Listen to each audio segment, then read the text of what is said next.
I don't think we're going to get any kind of huge reset. I think it's going to be a much more clear-eyed approach to China than it was, let's say, during the Obama administration. I think both sides, whether it's Trump or Biden, know that the challenges are real and they're very difficult to tackle. And again, if you talk to anybody in Washington, regardless of the side of the aisle that they're on, everyone agrees we have to get tough and stay tough on China. So it's definitely not going to be easy.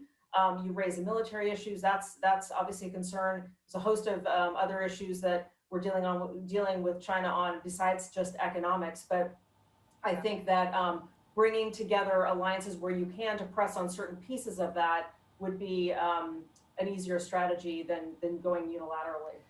Yeah, and aside from economics, I mean, one thing the Trump administration has done, especially just in the last few months or so, is try to increase their relationship with Taiwan. And it makes me wonder how this relationship could change at all under a Biden presidency. What do you think?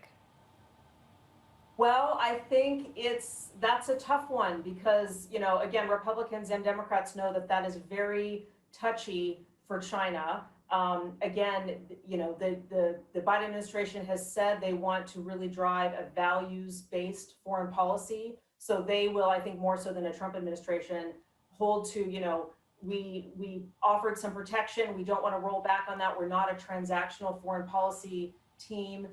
That's going to be a tough one, particularly if there is any kind of incident that happens. Sitting with control risks and advising businesses, some of what we advise, risks are obviously geopolitics, but then there's just the risk that if something accidental were to happen, with military confrontation, even an accident, do we have the right hotlines in place? Do we have the ability to de-escalate the way we used to do with USSR and the Soviet Union back in the 80s? And that's, I think, a big concern because the problem is not that we're expecting, a massive change to Taiwan policy on any side, but an incremental change or an accidental mishap could be read really wrongly and spin out of control quickly. Okay, Angela, completely running out of time. So very quickly, let's broaden out the discussion and understand what would the new president of the United States mean for countries like India and ASEAN within Asia? Yeah, so definitely more engagement. In the case of India, there's a strong defense military ties there. That's not going to change. The economic side is harder. Trump revoked the trade privileges of India in 2019 due to market access issues and IP protection issues. Those are still issues.